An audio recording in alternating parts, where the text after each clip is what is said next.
apapun jenis pelatihannya, mau itu online maupun offline, kita tetap harus semangat ya untuk mengikuti sesi pelatihan kita pada hari ini.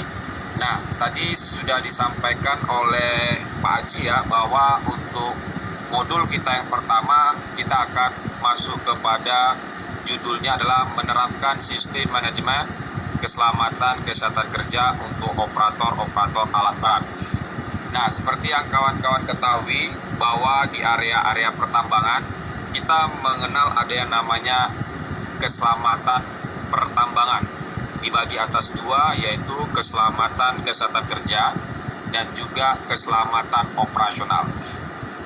Nah, jadi dalam menerapkan prinsip-prinsip keselamatan dan kesehatan kerja di area pertambangan, kita mengenal ada yang namanya SMKP gitu ya, atau sistem manajemen keselamatan pertambangan. Bukan sistem manajemen keliling-keliling cari kopi ya, baru 5 menit kita kerja, langsung kita bilang, mau kemana Wak? Biasa, keliling-keliling cari kopi gitu ya. Yuk, juru kuku, kita bilang gitu. Nah, tapi jangan lupa, di lingkungan pertambangan juga kita harus ada dalam perencanaan tambang terbuka, open pit, itu juga harus menerapkan aspek-aspek keselamatan pertambangan. Baik, kawan-kawan sekalian, nanti tujuan dari pelatihan ini kita berharap para peserta mampu mengetahui ya, bukan hanya tahu saja, tapi mampu memahami dan melaksanakan bagaimana penerapan K3 dan keselamatan operasional ini kita terapkan untuk mencegah supaya jangan terjadi yang namanya kecelakaan ataupun penyakit-penyakit akibat kerja yang ada di tempat kerja kita, khususnya di pertambangan. Nah, setelah kita mengikuti pelatihan ini, kita berharap nanti ada peningkatan performa ya, khususnya implementasi. Jangan kita hanya kerja, ayo kita kerja, let's go. Masalah K3, I don't care Pak. Keselamatan operasional, I don't care. Tidak boleh juga kawan-kawan ya. Jadi nanti kawan-kawan di sini yang sebagai seorang operator, sebagai seorang pengawas, ini juga harus menerapkan aspek-aspek keselamatan kesehatan kerja, khususnya untuk pesawat angkat dan juga pesawat angkut. Nah, kawan-kawan sekalian, tujuan K3 seperti dalam tema bulan K3 nasional di tahun 2020 ini adalah untuk membangun ekosistem ya, K3 yang produktif, yang andal, dan nanti yang kolaboratif antara pemberi kerja, penerima kerja. Untuk apa kawan-kawan? Untuk melindungi, untuk menjamin bahwa setiap tenaga kerja yang berada di tempat kerja kita yang nanti menggunakan alat angkat-angkut atau yang kita kenal dengan istilah PAPA ya, pesawat angkat, pesawat angkut itu berjalan dengan aman dan efisien. Dan jangan lupa kita juga untuk meningkatkan kesejahteraan dan produktivitas. Nah, ini merupakan salah satu tujuan K3 yang nantinya akan kita gunakan di tempat kerja kita. Baik rekan-rekan sekalian, suara saya tetap terdengar jelas ya. BPJS 86 terkopi manis ya. BPJS kepanjangan dari bayar pakai jempol saja ya, bukan bagian pengawasan janda pirang sebelah. Canda. Nah, jadi kalau kita bilang tentang diklat K3 untuk pesawat angkat, pesawat angkut, nih kita awali dulu dengan yang namanya definisi K3 yang diawali dengan istilahnya filosofi. Filosofi ini adalah kata kuncinya pemikiran. Jadi pemikiran-pemikiran yang ada di tempat kerja kita supaya secara jasmani dan juga rohani kita mampu menggunakan pesawat angkut itu dengan aman. Artinya jangan dulu kita melakukan suatu pekerjaan tanpa memikirkan aspek K3-nya. Nah, kemudian yang kedua, K3 itu secara keilmuan, berarti dia adalah ilmu pengetahuan. Kalau ilmu pengetahuan artinya bisa dipelajari ya kan ya. Untuk apa? Untuk penerapan pencegahan terjadinya kecelakaan-kecelakaan, penyakit-penyakit akibat kerja yang ada di tempat kerja kita. Jadi rekan-rekan sekalian, untuk apa kita nyaman tanpa ada sebuah kepastian? Ulala, mamma mia lejatos, numero uno, tung tung tung, sahur balerina Cappuccino. Ya Allah, doakan Bilqis. Ya Allah, sayangi Bilqis. Nah, kita sekali mengenal ada yang namanya jas merah, kawan-kawan. Apa itu jas merah?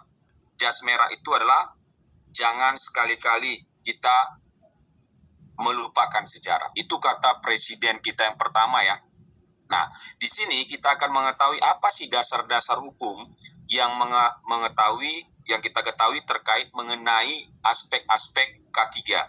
Salah satunya di dalam Undang-Undang nomor 13 tahun 2003 di pasal 87 bahwa setiap tenaga kerja itu harus mendapatkan jaminan-jaminan terkait mengenai aspek K3 ya.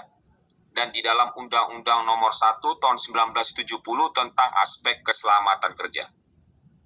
Nah, tetapi secara khusus ada nanti peraturannya yang terbaru untuk pesawat angkat, pesawat angkut yang kita kenal dengan istilahnya apa? Permenaker nomor berapa? Ada yang ingat kan? Nomor 8 tahun 2020. Tentang apa nih kan? Tentang apa? Itu apa? Pesawat angkat. Bukan papa nggak pulang, bebe. Papa nggak bawa uang, bebe. Karena habis sama janda sebelah. Juga memberikan saweran kepada LCBB. Bukan gitu ya? Jadi papa ini kepanjangan dari pesawat angkat dan pesawat angkut. Canda. Kawan-kawan kalau malam-malam begini kita nggak usah tegang-tegang kali ya. Mengikuti pelatihan ini kita sersan saja. Apa itu sersan kawan-kawan? Serius tapi santai. Sama-sama kita katakan, wuih, lagi santai kawan. Seruput dulu kopinya kawan-kawan ya. Iya. Maksudnya saya mau izin minum dulu karena suara saya sudah serak-serak becek. Iya. Nah, tadi kita sudah mengetahui bahwa ruang lingkup penerapan K3 itu kalau kita buka di dalam Undang-Undang nomor 1 tahun 70 kita lakukan di darat ya. Di air, di udara. Nah, karena ini ada kaitannya dengan pesawat angkat, pesawat angkut, maka kita banyak menempatkannya di darat gitu ya. Ataupun ada yang nanti berkaitan di perairan. Di mana di tempat kerja kita, aspek-aspek K3 yang harus kita perhatikan adalah 4M1L. Apa itu 4M1L, kawan-kawan? Ada aspek manusia, material, mesin, metode, sampai dengan lingkungan kerja. Jadi di tempat kerja kita contohnya mesin-mesin dari pesawat angkat, pesawat angkut, itu bisa menjadi bahaya. Contohnya apa? Kebisingannya, lingkungan kerjanya, sifat pekerjaannya, misalnya operatornya ada mengoperasikan alat pada saat di malam hari. Nah itu kan tidak aman ya, tindakan-tindakan tidak aman. Sebaiknya kita mengoperasikan papa itu harusnya di pagi sampai dengan sore hari gitu ya, itu pun penerangannya harus cukup. Nah, kemudian cara kerjanya harus ada metode kerjanya, SOP-nya, izin kerjanya, dan proses-proses produksi. Jadi setiap tempat kerja kita itu akan kita pastikan ada yang namanya identifikasi bahaya. Maka setiap bahaya-bahaya yang ada di tempat kerja kita itu harus kita kendalikan. Setuju ya kan ya? Atau kita kontrol gitu ya. Pak Yakin cakap kotor, mohon maaf kawan-kawan kalau sinyalnya kawan-kawan hilang timbul, hilang salah satu huruf dari kata kontrol itu saya nggak tanggung jawab. Oke kawan-kawan?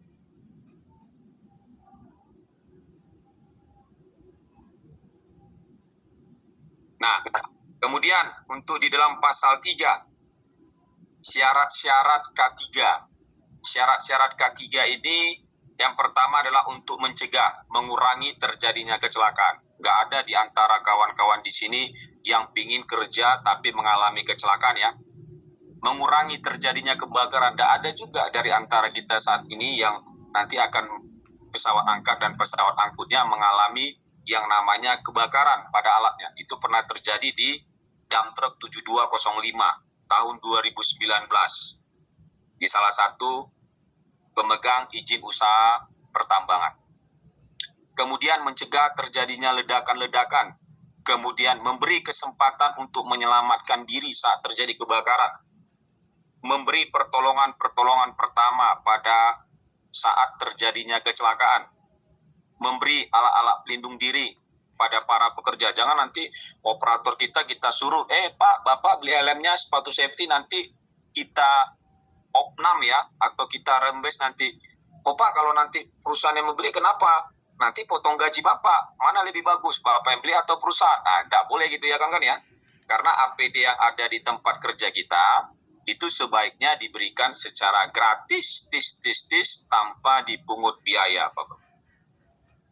Nah, kemudian untuk mencegah, mengendalikan timbulnya bahaya-bahaya pada saat kita melakukan pekerjaan penggunaan alat-alat berat, mau itu dozer, eksavator, kren, crawler kren, power kren, jangan sampai nanti anginnya kencang, kita melakukan proses pengangkatan. Nanti malah terjadi yang namanya kecelakaan. Kemudian untuk mencegah, mengendalikan timbulnya penyakit-penyakit akibat kerja. Contohnya seorang operator, kalau dia terlalu lama duduk kan itu bagian tulang ekor bagian bawah itu kan berpengaruh kan. Nah kemudian tulang punggung bagian belakang kalau salah duduk kita bisa mengalami namanya low back pain, cedera pada tulang punggung bagian belakang. Nah kemudian kita untuk memperoleh penerangan yang cukup. Nah bayangkan kalau misalnya kita sedang bekerja di suatu ruangan, kemudian penerangannya itu sangat tidak efektif untuk kita gunakan, lampu-lampu penerangannya kelap-kelip seperti lampu diskotik, kawan-kawan cepat marah, cepat naik gula darahnya kawan-kawan. Jadi saya berharap faktor-faktor yang berhubungan dengan syarat-syarat K3 ini kita juga terapkan di tempat kerja kita. Setuju ya kawan-kawan ya? Jadi jangan nanti kita hanya D3, apa itu D3? Duduk, datang, diam, dengarin. Sambil kita bilang, I don't care lah Pak terkait itu, yang penting tiap bulan saya gajian. Nah, oleh karena itu kawan-kawan sekalian, kita membutuhkan yang namanya syarat-syarat K3. Syarat-syarat ini artinya adalah requirement-nya, persyaratannya. Karena apa? Karena alat-alat berat yang ada di tempat kerja kita ini merupakan peralatan-peralatan yang nantinya dapat menjadi teman. Karena apa jadi teman? Dia membantu pekerjaan kita. Dapat menjadi lawan. Apa lawannya? Mengakibatkan kita malaria. Apa itu malaria? Manusia, aset, lingkungan, reputasi terganggu. Salah satunya mengalami fatality. Kawan-kawan pastilah pernah mendengar adanya isu seorang TKA, tenaga kerja asing, disenggol swing dari eksavator. Langsung jadi tape kawan-kawan ya. Kenapa? Swingnya itu menghantam dia, langsung hancur, remuk dia punya tubuh. Karena berada pada titik blind spot. Jadi alat-alat berat yang digunakan di tempat kerja kita ini merupakan peralatan-peralatan mekanis kan, Bang? Berarti kalau peralatan mekanis di dalamnya ada arus, listrik, ya kan? Tegangan, kemudian pressure, yang nanti akan bergerak.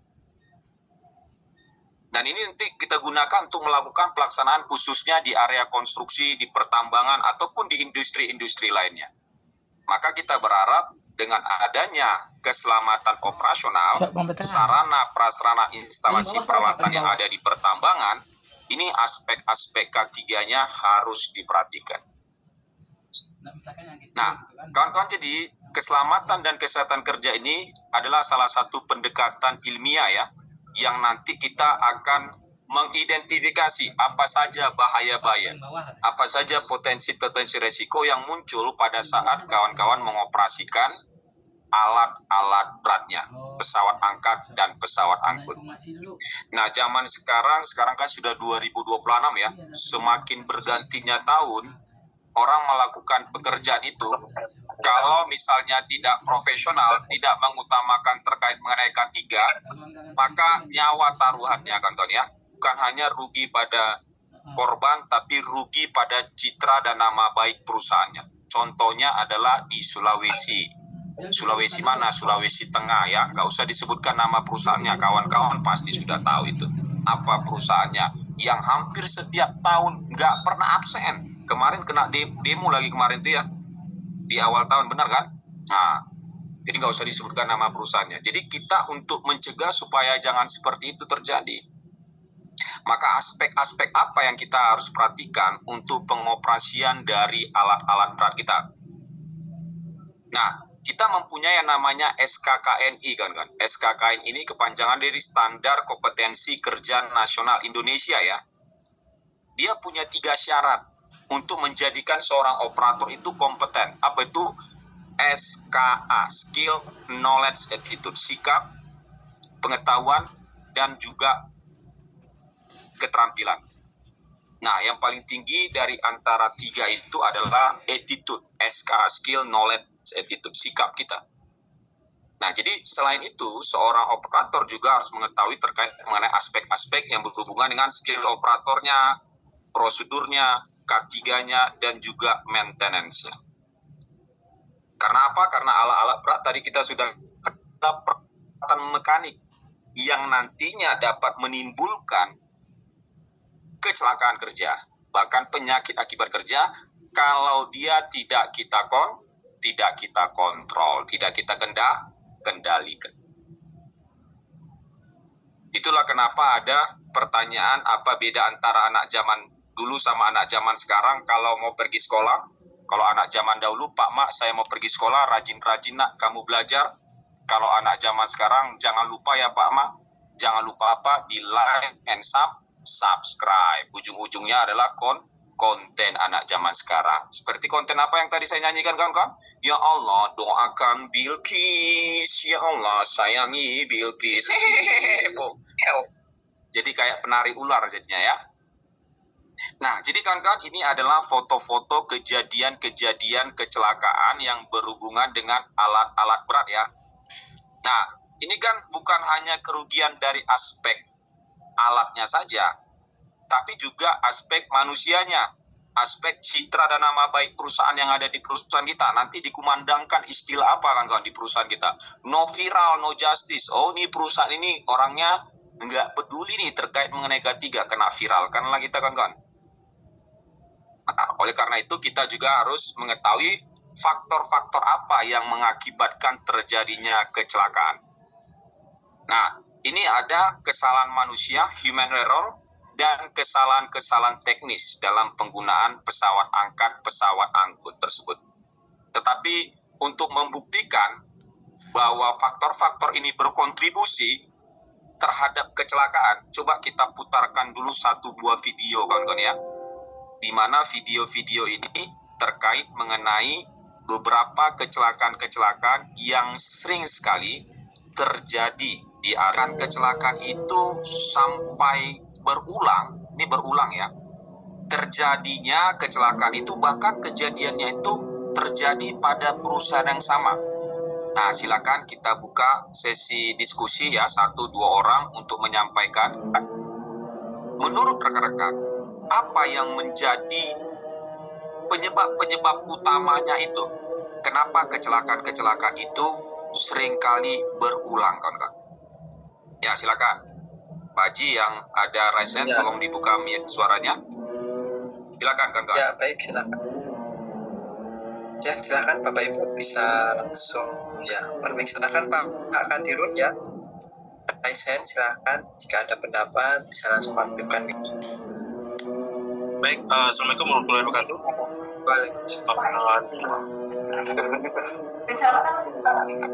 Kain tadi ya, apa yang menyebabkan kecelakaan berulang ya, bahkan di perusahaan yang sama ya. Izin menjawab Pak Yakin. Menurut saya itu terjadi karena pekerja atau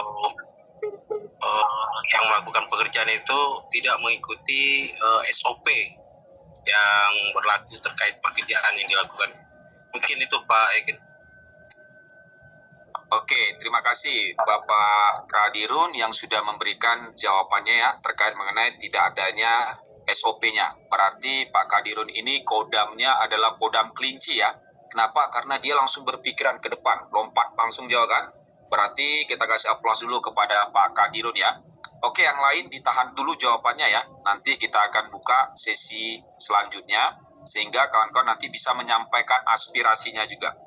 Tapi paling tidak, aspek yang kita berikan itu bukan hanya kepada dari segi metode ya, tetapi juga manusianya harus kompeten, mesin, material, sampai nanti anggarannya juga harus ada. Nah, salah satu hal yang harus dilakukan adalah, ini kan kawan ya, kita harus membuatkan laporan penerapan sistem manajemen K3 pertambangan.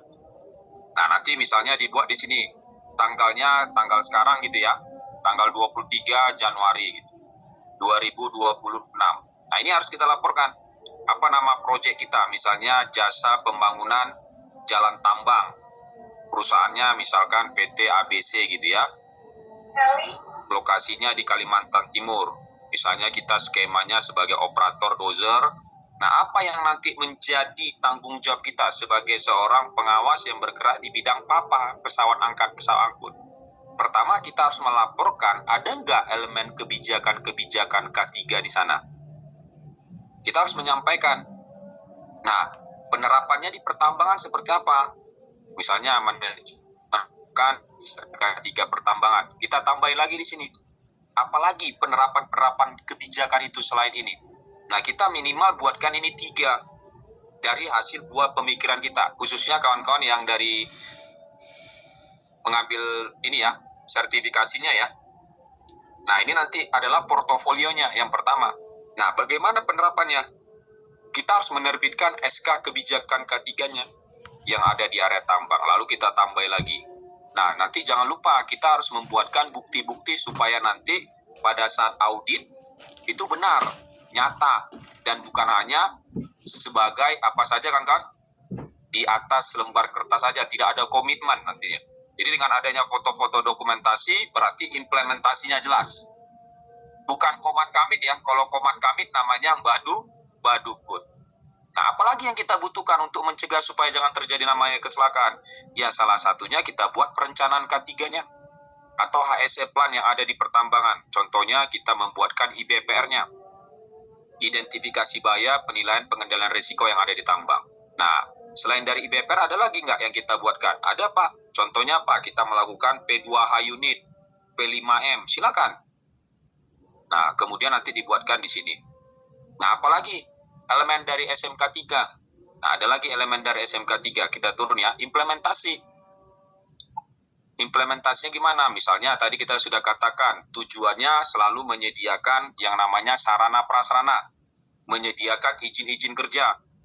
Implementasinya kita melakukan safety induction-nya di situ ya, pengoperasian dump truck, front loading. Nah, nanti dibuatkan foto-foto aktivitasnya di sini. Jadi ini harus kita tambahin. Kemudian yang keempat adalah pengukuran dan evaluasinya. Nah, bagaimana caranya kita lakukan audit? Bedakan audit dengan inspeksi ya kan ya. Kalau audit itu dia lebih kepada sistemnya yang dicek gitu ya. Tapi kalau kepada objeknya namanya adalah inspeksinya. Misalnya kita lakukan audit SMKP di pertambangan. Nah, kemudian yang kelima adalah harus ada keterlibatan dari manajemen terkait mengenai penerapan SMK 3-nya. Jangan manajemen itu hanya kerja, ayo kita kerja, yang penting progres jalan. Ya, kalau nanti itu kita seperti kayak kerja Romusa, tahu kan ya, zaman penjajahan Belanda, Romusa gitu kan. Kita kerja terus tapi aspek K3-nya nggak kita utamakan.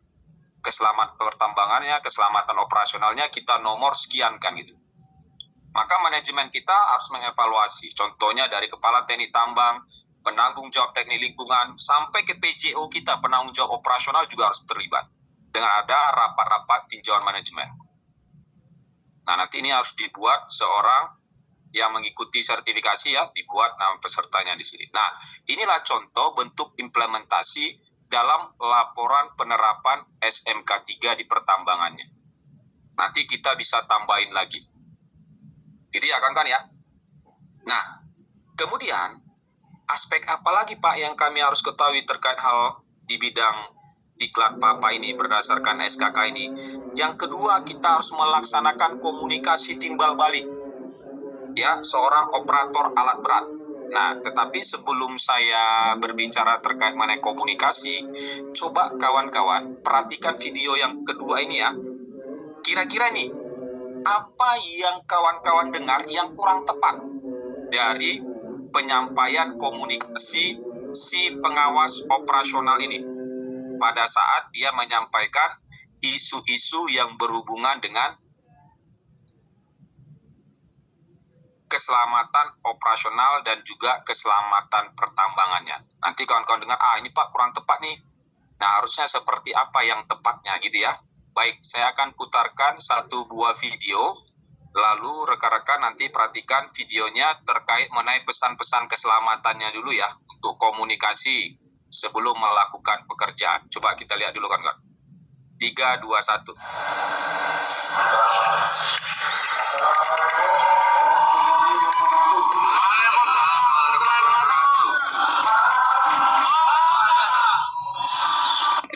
Puji syukur kehadirat Allah Subhanahu wa Ta'ala atas segala rahmat dan hidayahnya, kita diberikan kesehatan, keselamatan, bisa berkumpul di sini untuk memulai suatu pekerjaan. Pertama-tama yang ingin kami sampaikan tentang pesan-pesan keselamatan, bahwa dalam minggu terakhir ini banyak sekali insiden. Salah satunya tangan atau jari dari kawan-kawan mekanik terjepit gara-gara cincin. Yang kami ingin sampaikan adalah yang paham dengan kondisi bahaya sebenarnya adalah kawan-kawan langsung, karena kawan-kawanlah yang berinteraksi dengan lingkungan pekerjaan tersebut. Bahwa ini bahaya, bahwa ini tidak bahaya, kawan-kawanlah yang tahu. Jangan pernah berharap nanti ada safety, patroli, baru hati-hati bekerja. Bukan itu yang kita maksud, bukan itu yang kita inginkan. Kitalah semua yang menjadi safety diri kita sendiri. Jangan pernah berharap orang lain. Mereka hanya mengingatkan ketika kita memang benar-benar lupa. Yang kedua adalah banyaknya laporan daripada anggota kami bahwa lemburan banyak yang tidak masuk atau tidak dibayar di periode gaji kemarin. Apakah ini kesalahan admin menginput data atau kelalaian dari pengawas? Kami masih menyelidiki. Dan ini menjadi bagian dari anggota kami yang tidak konsentrasi akhirnya dalam bekerja. Tolong, Bapak Perwakilan Manajemen, sekali lagi, tolong diperhatikan anggota kami. Jangan hanya memberikan job, namun tidak pernah dikontrol. Jadi kalau menurut kawan-kawan sekalian, satu orang ya, silakan nanti bisa melakukan komunikasi. Karena kalau kita berbicara terkait mengenai komunikasi, komunikasi itu kan artinya ada timbal balik ya. Jadi komunikasi, aktivitas ini penting ini. Nah, jadi kita upaya untuk menyampaikan pendapat, menyatakan perasaan, menyampaikan misalnya sesuatu terkait mengenai apa yang harusnya kita sampaikan. Nah, tadi kalau rekan-rekan lihat dan dengarkan dari video yang disampaikan oleh pengawas operasional tadi, apa yang kurang tepat kan? Silakan satu orang. Pak Dirun lagi ya, yang resen pertama. Ya, silakan. Oke, silakan Pak. Boleh Pak, saya lagi Pak, izin Ya, jawab. apa Pak, silakan. Ini pada saat TBM ya, itu menyampaikan pesan-pesan keselamatan. Yang pertama dia menyampaikan masalah terkait insiden jari ya, terjepit yang memakai cincinnya. Itu benar Pak ya. Nah di TBM itu kita menyampaikan pesan-pesan keselamatan terkait jari itu. Nah yang kedua dia menyampaikan terkait jam lembur yang tidak dibayar. Nah menurut saya itu yang tidak cocok Pak ya. Karena tempat atau media menyampaikannya itu tidak tepat gitu. Mungkin itu Pak Ekin, terima kasih. Baik, terima kasih kawan-kawan sekalian. Itu sangat bagus sekali ya. Jadi kalau kita salah dalam mengkomunikasikan, maka nanti akan terjadilah kasus-kasus seperti ini kawan-kawan. Artinya apa? Kita hanya memikirkan aspek-aspek yang di luar dari konteks misalnya. Misalnya terjadi yang namanya kecelakaan-kecelakaan terjungkit, terguling, gitu ya kan, terpotong.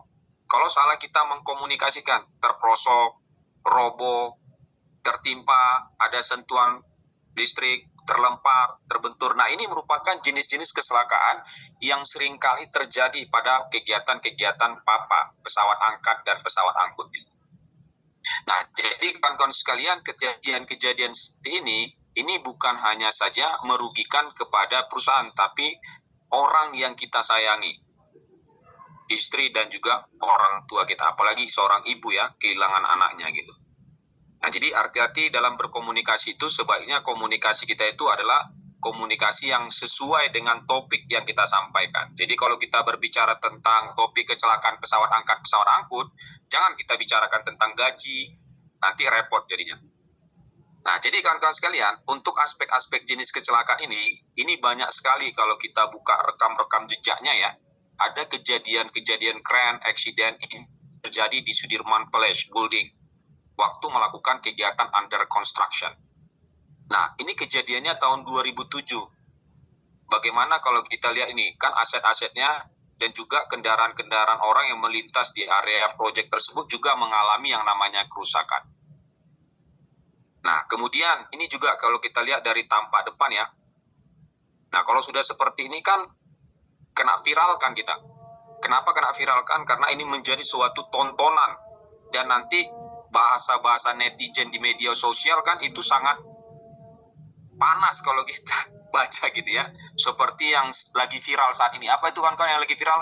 150 juta jam kerja selamat tanpa eksiden. Katakan viral itu semua kan? Nah, jadi kawan-kawan sekalian kalau seperti itu salah-salah ngomong kita, apalagi ditangkap sama media gitu ya, lalu dieksplor keluar, nah jadi bulan-bulanan lah kita kawan-kawan. Kalau dulu kan mengatakan bahwa lidah kita ini adalah yang mengontrol kan gitu ya. Lidah kita ini bisa masuk ke dalam kuburan. Kalau sekarang apa kawan-kawan? Jari tangan kan? Kalau ketikan-ketikan kita salah, menginterpretasikan orang terprovokasi. Nah, ini adalah contoh-contoh kejadian kecelakaan-kecelakaannya. Sampai dengan safety helmetnya juga remuk. Kawan-kawan. Nah, kemudian kekuatan-kekuatan pondasi di beberapa tower crane ini juga mengalami kolaps. Kejadian-kejadiannya ya, ini tower-tower crane-nya. Kemudian ada juga kejadian-kejadian berikutnya untuk strukturnya patah, korosif. Karena apa? Karena tidak lakukan proses-proses visual inspection, NDT test, non-destructive test. Ini sehingga rangka-rangkanya ini tidak ada lagi dalam kondisi yang normal ya, tapi dipaksakan untuk digunakan karena untuk mengejar target. Nah, contoh lagi kita lihat nih gambar-gambarnya ya kawan-kawan ya. Bentuk-bentuknya hancur lebur. Nah, kemudian kalau kita lihat lagi dari bentuk lainnya ya, dari angel yang lain. Nah, ini untuk kabinnya. Kabin dari operatornya juga mengalami kerusakan. Nah, ini untuk gambar climbing foam setelah jatuh. Artinya ketika climbing foam ini mengalami kerusakan yang signifikan, ya kalau di dalam suatu kren sebenarnya ala-ala pesawat angkut itu kita nggak mengenal istilah kanibal ya kawan-kawan ya. Kanibal itu tahu ya maksudnya kawan-kawan ya. Misalnya ini ada satu section. Ya, kanibal itu kan kita potong sebagian, lalu kita sambung lagi gitu. Enggak, karena ini pesawat angkut. Nanti kalau sambung menyambung menjadi satu, jatuhnya kita nggak akan keluar yang namanya SLO-nya nanti, surat layak operasinya. Jadi nggak boleh kita melakukan kanibal-kanibal pada pesawat-pesawat angkut kita. Nah, kemudian ini contohnya gambar batang yang failure, batangnya yang sudah mengalami kerusakan. Nah, jadi tadi kita sudah mengatakan bagaimana cara-cara yang harus kita lakukan. Salah satunya adalah kita mengidentifikasi potensi-potensi bahaya pada saat melakukan pekerjaan-pekerjaan papa, pesawat angkat dan juga pesawat angkutnya. Nah, dengan cara apa? Perencanaan ya. Diawali dengan perencanaan. Nah, kawan-kawan, apa pertimbangan ketika kita menggunakan, kita bicara dulu satu ya, krennya ya, terkait mengenai tower crane misalnya kita menggunakan. Apa pertimbangan-pertimbangan yang kita harus pilih untuk tower crane ini nanti bisa kita gunakan, karena dia kan independen berdiri sendiri, ya nanti dioperasikan oleh seorang operator. Apa tindakan yang harus kita pertimbangkan?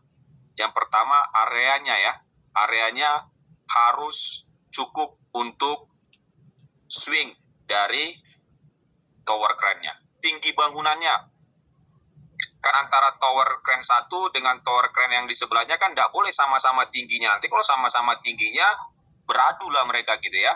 maka harus ada satu yang tinggi, satu lagi agak turun ke bawah ya.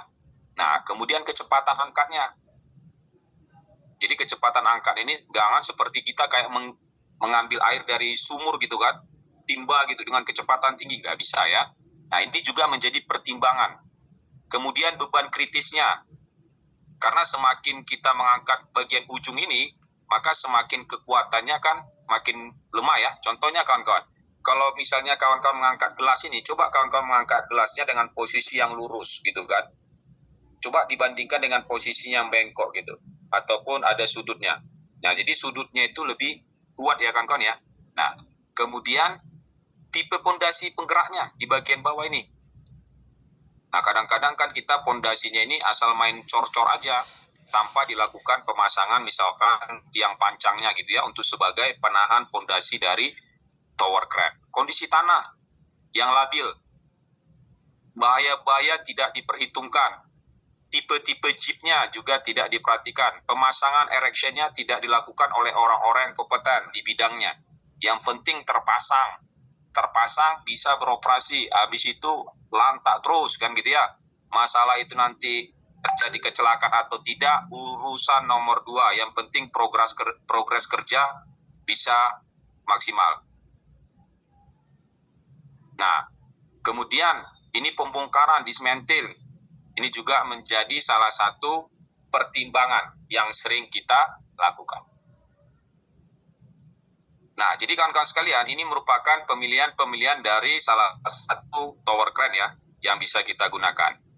Nah, jadi jika dibutuhkan beberapa tower crane, misalnya di satu lokasi kita, maka setiap tower crane harus didirikan dengan tinggi yang berbeda ya. Tadi saya sudah sampaikan, sehingga masing-masingnya mempunyai ruang untuk melakukan swing 360 derajat gitu ya. Inilah kelebihan dari tower crane ini.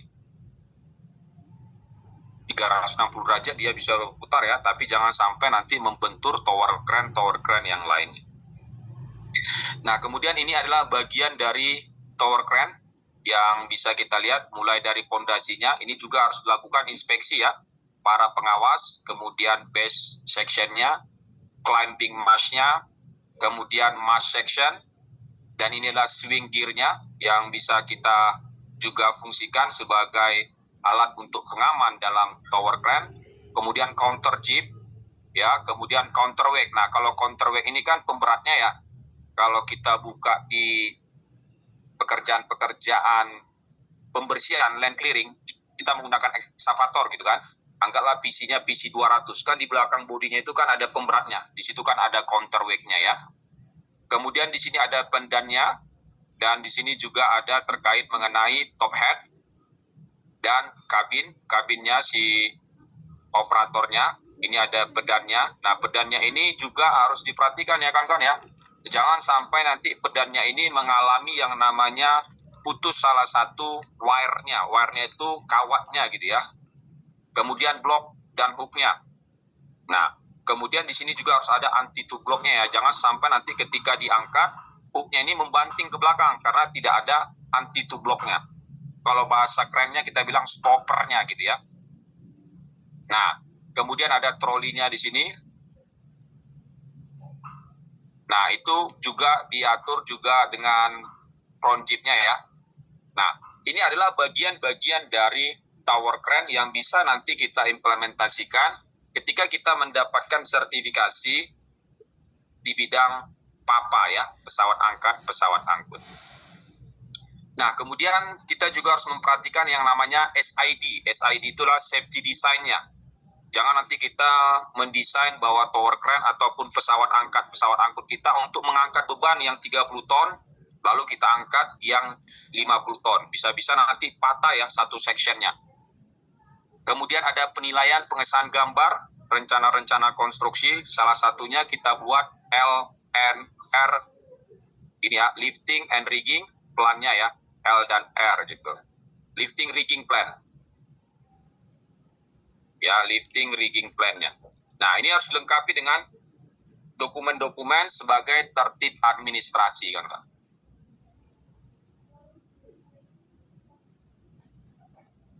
Jelas ya kawan-kawan ya. Nah, kemudian untuk yang berikutnya, untuk spesifikasi.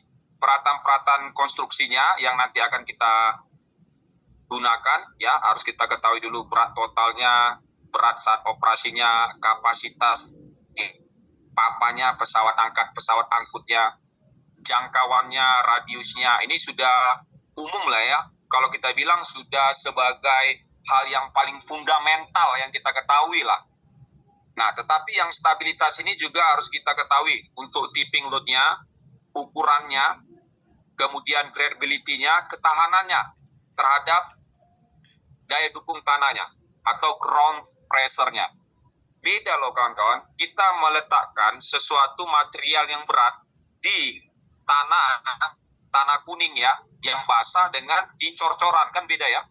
Nah, jadi kalau di cor-coran itu kan lebih kuat, lebih kokoh. Kalau di tanah kuning kan dia lebih lembek. Nah, jadi ketahanan terhadap daya dukung tanah ini juga harus dilakukan. Biasanya anak-anak teknik sipil, ada yang dari civil engineer di sini kan? Biasanya kalau kita ngetes tanah itu apa istilahnya kan? Apa istilahnya itu? Tes apa namanya? CBR test ya. Nah, jadi kita melihat kondisi kontur-kontur tanah kita ini kekuatannya seperti apa. Nah, kemudian untuk sumber-sumber bahaya yang ada di tempat kerja kita, ini juga harus kita perhatikan karena rencana-rencana desain yang baik itu menentukan kesuksesan kita pada saat kita melakukan pekerjaan papa. Misalnya, kita penggunaan material yang tidak memenuhi persyaratan, misalkan standarnya adalah SNI. Yang benar itu kan standar nasional Indonesia kan, tapi yang kita beli adalah sudananya istri, yang KW3 misalnya. Atau ISO, apa itu ISO? Istri sudah oke. Yang penting oke dulu istri, mau itu KW3, mau KW4, never mind, nggak apa-apa gitu ya. Nah, jangan. Pengukurannya tidak tepat. Nah, kadang-kadang kita membiarkan aja, udahlah, cincau-cincau aja lah, nggak perlu kita ini ketat-ketat kali di lapangan. Yang penting jalan proyek. Tiba-tiba pengukuran yang salah mengakibatkan dampak yang signifikan. Stop proyeknya. Kenapa? Karena terjadi kecelakaan akibat pesawat angkutnya mengalami kolaps. Tidur kuda lah kalau kita bilang untuk big crane gitu ya. Kemudian penyambungannya, pengawasannya tidak akurat, tidak dilibatkan bagian VC-nya, quality control-nya. Tidak diterapkan yang namanya WPS-nya. Welding Procedure Specification-nya juga tidak ada. Sehingga tidak dilakukan namanya dual check, editing, RT, radiografi, tidak dilakukan pada pekerjaan-pekerjaan yang nanti berhubungan dengan rangka-rangka atau mekanikal yang berhubungan dengan alat angkutnya. Terjadi kecerobohan. Nah, kalau kecerobohan ini kawan-kawan, di dalam Undang-Undang Nomor 1 tahun 2023 yang terbaru ya tentang KUHP, Kitab Undang-Undang Hukum Acara Pidana itu kawan-kawan, orang yang melakukan kelalaian, kecerobohan sehingga mengakibatkan orang lain meninggal dunia karena kecerobohan kita, itu bisa dipidanakan kan? Itulah yang terjadi di kasusnya Teradron itu. Nah, jadi kawan-kawan sekalian, bahaya-bahaya yang ada di tempat kerja kita ini menjadi aspek utama yang harus kita identifikasi terlebih dahulu. Nah, kemudian pengujian tidak memenuhi kriteria. Kan ada pengetesannya ya, secara visual atau pengujian beban itu harus dilakukan oleh orang-orang yang kompeten, yaitu inspektor lifting and rigging-nya. Kemudian material handling dan pengangkutan. Kalau misalnya terjadi crack, cacat, aspek-aspek ini tidak diperhatikan dalam bidang K3-nya, nah itu juga menjadi salah satu temuan. Bersifat apa? Mayor ya. Kemudian kesalahan-kesalahan dalam pemasangan, kemudian kesalahan dalam penggunaan, sampai nanti kesalahan dalam perawatan. Maintenance-nya, perawatan pemeliharaannya nggak dilakukan sesuai dengan SOP. Apa itu kepanjangan SOP kawan-kawan? Standar operasional prosedur. SOP disingkat dengan SOP. Kalau SOP dibalik jadi apa kawan-kawan? SOP dibalik jadi tumpah. Serubut lagi kopinya masing-masing kawan-kawan. Sama-sama kita bilang enak kali. Nah, inilah contohnya kawan-kawan ya. Contohnya, ini contoh-contoh kejadian dari salah satu tower crane yang sudah mengalami yang namanya kerusakan, tetapi masih juga digunakan. Dipaksa kan. Seumpama beginilah, kalau kawan-kawan yang usianya 20 tahun disuruh lari 1 kilo gitu ya dengan kecepatan tinggi sekuat tenaga kan bisa kan? Nah, dengan orang yang usianya sudah 60 tahun disuruh lari dengan kecepatan sama dengan tenaga yang 20 tahun, ya nggak bisa lah. Nah, ini juga tower crane. Udah dia tua, udah dia tidak dilakukan inspeksi, dipaksa untuk digunakan, ya dia juga marah kan? Fatal lah dia kan? Mengakibatkan apa? Kecelakaan. Nah, ini kalau kita lihat kan, secara spesifik teknis saja tadi sudah salah dalam aspek-aspek teknis tower crane. Dari segi manusianya, kalau kita lihat, ini kan aksesnya kok orang-orang yang kita lihat bekerja di sini, aspek-aspek ketiganya kok tidak implementasikan dengan maksimal, sembarangan aja masuk orang. Harusnya kan ini areanya dibariket semua kan, disterilkan dulu, kita mau lakukan investigasi supaya kejadian-kejadian ini jangan sampai terulang kembali. Itulah definisi kecelakaan menurut Permenaker nomor 3 tahun 98. Apa itu? Ialah kejadian yang tidak kita inginkan, yang tidak kita duga, yang nanti dapat menimbulkan malaria, manusia, aspek lingkungan, reputasi terganggu, kerugian yang ada. Nah, di dalam ASNJS 4360 dikatakan bahwa kecelakaan itu adalah sesuatu yang tidak direncanakan. Karena kita tidak mungkin mau merencanakan ini. Kalau ada yang merencanakan, namanya siapa kan? Kalau kejadian yang tidak direncanakan namanya kecelakaan, kalau kejadian yang direncanakan namanya siapa? Verdi Sambo. Oh ya, karena dia masuk ke dalam pembunuhan terencana. Nah, ini dia kawan-kawan. Ya. Kadang-kadang kawan-kawan, kita ini dalam kondisi sehat, kita ini sehat, kita nggak peduli yang namanya sakit kan. Kalau kondisi sehat ya, ternyata kalau kita tanya sama orang yang sakit, ketika sakit dia ternyata baru peduli sehat gitu ya. Ketika dia mengalami kecelakaan dia baru sadar kan. Iya, ngapain saya kemarin itu tidak mengikuti safety induction? Ngapain saya mengikuti kata-kata seorang motivator yang mengatakan bahwa sukses itu berawal dari mimpi? Maka secara tidak langsung dia menyuruh kita untuk tidur. Maka waktu safety induction dia tidur kan? Sambil ngorok dia pula kan. Nah, terjadilah seperti ini. Yang rugi siapa kan? Ya nggak ada yang rugi ini yang sebelah ini hanya cuma bilang aduh kasihan ya. Besok kerja lagi kan ya. Anda di mana di rumah sakit menderita kita. Jadi kawan-kawan jangan korbankan salah satu organ tubuh kita untuk membuktikan kalau saya ini loyal kepada perusahaan. No. Kita katakan no way. Saya nggak mau. Saya nggak mau jari tangan saya ini putus, saya tinggalkan di lapangan karena saya mengangkat sesuatu yang mengakibatkan organ tubuh saya putus. Saya nggak mau membuktikan kalau saya itu loyal karena nggak ada gunanya. Gitu ya. Maka komponen-komponen yang harus nanti kita inspeksi sebagai seorang yang nanti bergerak di bidang pesawat angkat, pesawat angkut, pertama kali tertib administrasinya dulu kan. Apa itu? Ya kita baca dulu lah manual booknya. Mohon maaf ya kawan-kawan ya, tapi ini berdasarkan data-data yang saya baca ya, dan riset penelitian juga, bahwa ternyata minat baca kita ini ya, termasuk saya nih, itu kurang ternyata kawan-kawan. Kalau dibanding dengan orang-orang di luar sana ya, orang-orang Eropa sana. Nah, jadi kadang-kadang kita nganggap ini buku-buku manual ini, udahlah nggak perlu ini. Sehingga kita membiarkan spesifikasi teknisnya nggak kita ketahui. Padahal di sini dibuat semua. Kemudian bagian-bagian alat yang bergerak, mulai dari boomnya, radius putarnya, rambu-rambu untuk tanda bahaya-bahaya listrik, penghenti boom, penghenti jeep, indikator untuk sudut boomnya, anti-to block, blocking, hidrolik sistem. Kawan-kawan pernah lihat hidroliknya ekskavator pecah nggak kira-kira? Kan hidroliknya itu panjang bisa 4 meter ya. Pernah pecah nggak kawan-kawan lihat? Ternyata waktu dia pecah itu membanting kawan-kawan. Kenapa membanting? Karena di dalamnya ada tekanan. Nah bayangkan kalau hidrolik itu pecah, membanting riggernya, helpernya. operatornya, langsung jadi tape kita kan, pindah dunia kan gitu ya. Nah kemudian leveling, shaft, drumnya, boom assembly, hook, hydraulic hose, outrigger. Nah outrigger ini juga kan yang untuk menahan kokonya, seperti kalau outrigger ini kita bilang kuda-kuda kaki kita ini ya.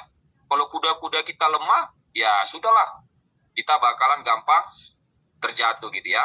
Tali baja, operatornya harus yang kompeten, dan di dalamnya kabin-kabin itu harus lengkap semua fasilitas-fasilitas kompartemennya, dan akses untuk laddersnya naik turun ya.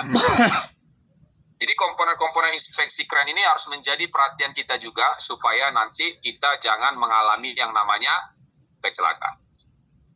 Nah kemudian untuk safety device ya, ini ya untuk safety device-nya ada anti-to block-nya, kemudian moment cut off, trolinya untuk limit switch ini sebagai safety device ya.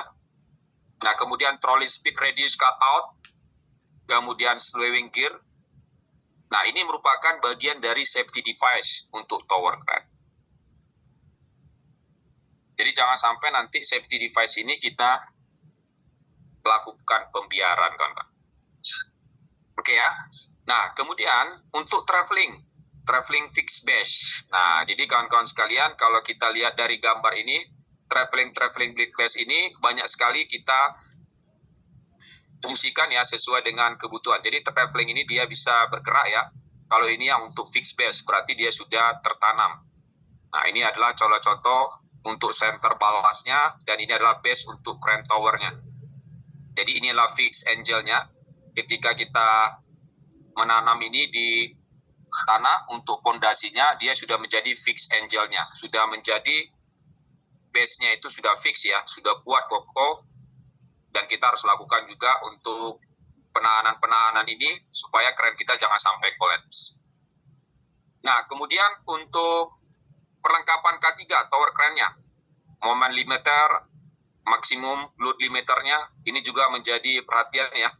Speed limiter, slewing stroke untuk limiternya, anemometer. Nah, anemometer ini kan untuk mengukur kecepatan dari angin. Jadi jangan sampai nanti angin kita itu lebih kencang, sehingga apa yang terjadi. Nah, kita putarkan dulu video ya. Bagaimana kalau misalnya cuaca? Apakah cuaca ini berpengaruh terhadap proses pengangkatan, khususnya untuk angin ya?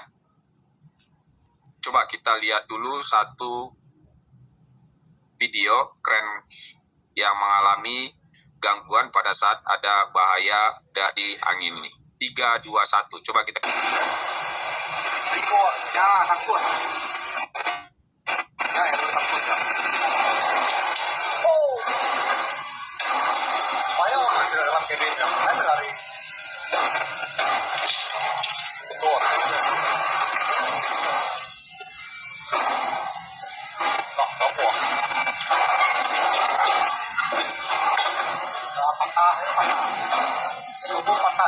Patah ada before dari.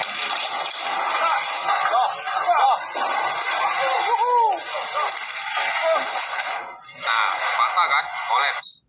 Nah, jadi kita sebagai seorang yang nanti akan melakukan aktivitas-aktivitas pengangkatan, lifting and rigging, ini juga harus diperhatikan. Apa saja sih yang menjadi perhatian-perhatian khusus kita?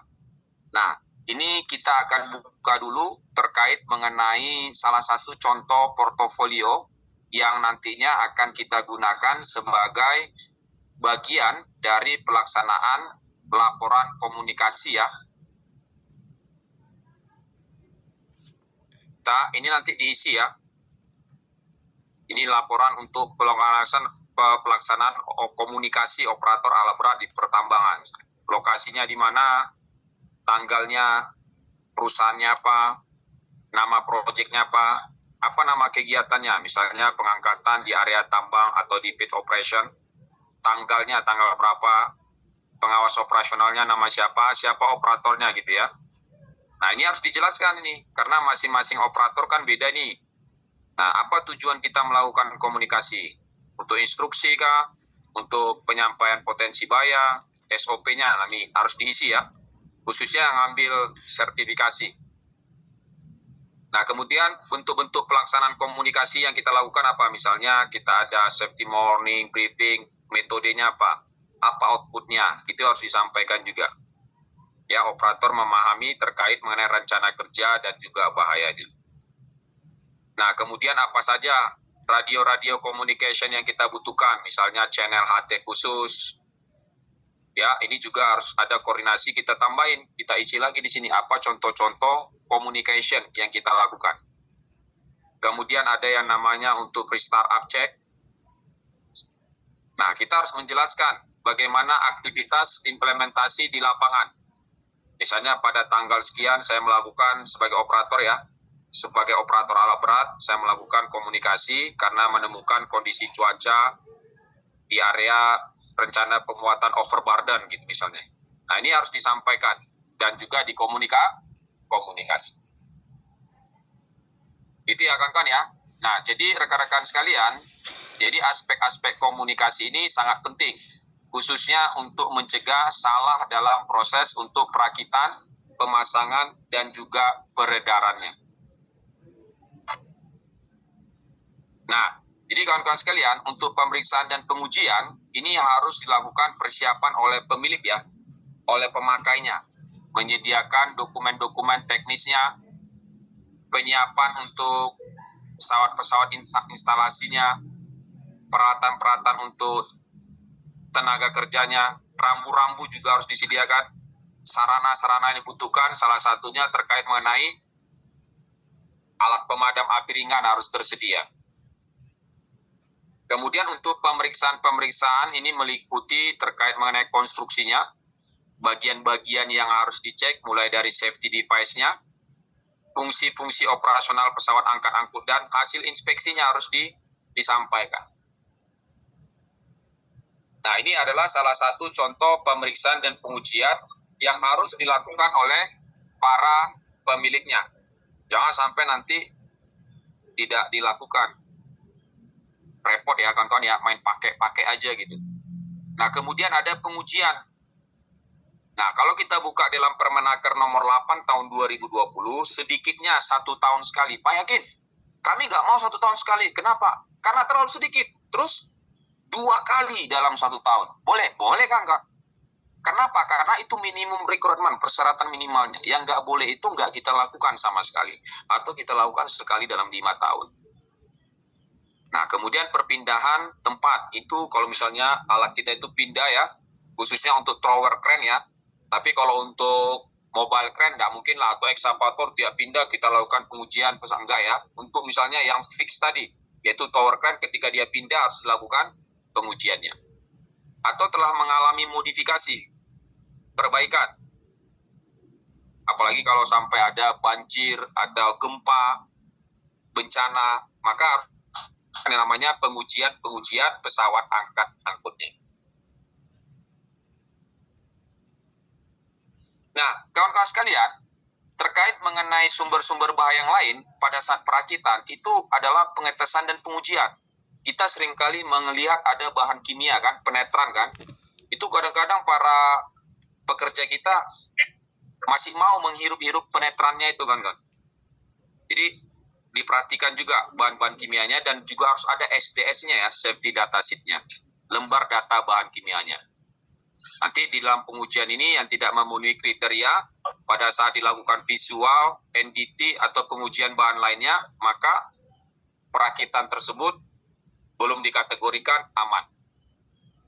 Kemudian untuk material-material handling, kesalahan pemasangan, serta kesalahan dalam penggunaan. Kurangnya pengawasan, lack of control. Sudah kita bilang, Pak, Bapak sebagai inspektor, tolonglah mengawasi proses perakitan ini, Pak, supaya nanti jangan sampai salah mereka. Dan Bapak ada sebagai saran. Inspektornya nggak di situ, maka pergi dia ke warung kopi sambil melakukan yang namanya BPJS. Apa itu BPJS? Bagian pengawasan janda tirang sebelah. Di situ dia sambil lihat, di mana Wak? Biasa ngopi. Di mana? Di BPJS sambil serubut kopinya kan kau. Nah, itu tidak boleh ya. Nanti itu namanya lack of control, kurangnya pengawasan. Nah, kemudian ini adalah contoh tipe-tipe dari rel montel untuk free traveling ya. Nah, ini banyak digunakan di area-area pelabuhan, contohnya area-area Pelindo ya. Nah, tetapi kalau yang seperti ini sudah tidak lagi aman. Ya.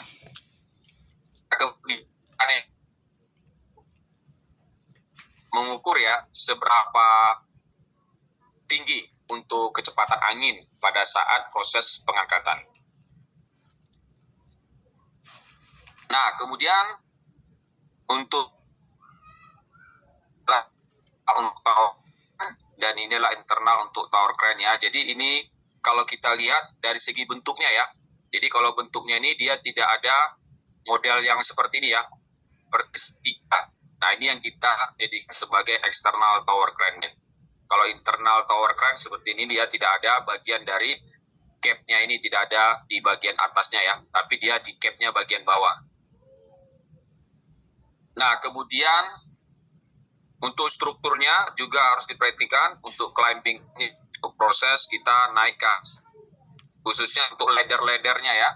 Jadi ketika nanti kita naik ke atas tower crane ini, sepatu kita jangan sampai sepatu yang licin. Oke, kita masuk ke bagian yang berikutnya, itu operasionalnya.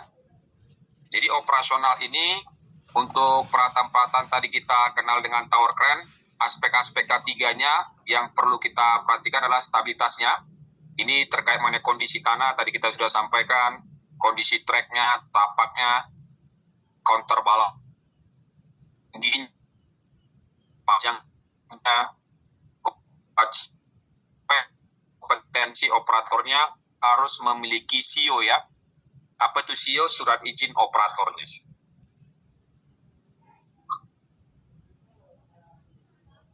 Nah, jadi dari sini kita mengetahui bahwa dengan penanganan yang benar, maka pesawat angkut kita itu juga bisa dioperasikan dengan menghasilkan output yang bagus ya.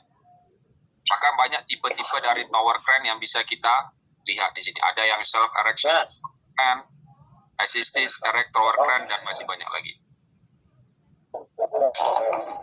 Nah, kemudian ini adalah persyaratan K3-nya ya. Jadi harus didirikan, diturunkan oleh personil yang kompeten, harus dioperasikan oleh operator yang kompeten, kemudian siap dan setiap metode pengangkatannya harus direkomendasikan untuk mencegah agar jangan sampai rusak itu pesawat angkutnya.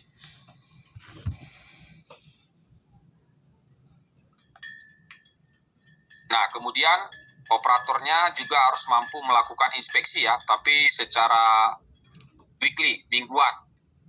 Laporan-laporan inspeksinya harus ada. Dan tower crane itu maksimal kecepatan anginnya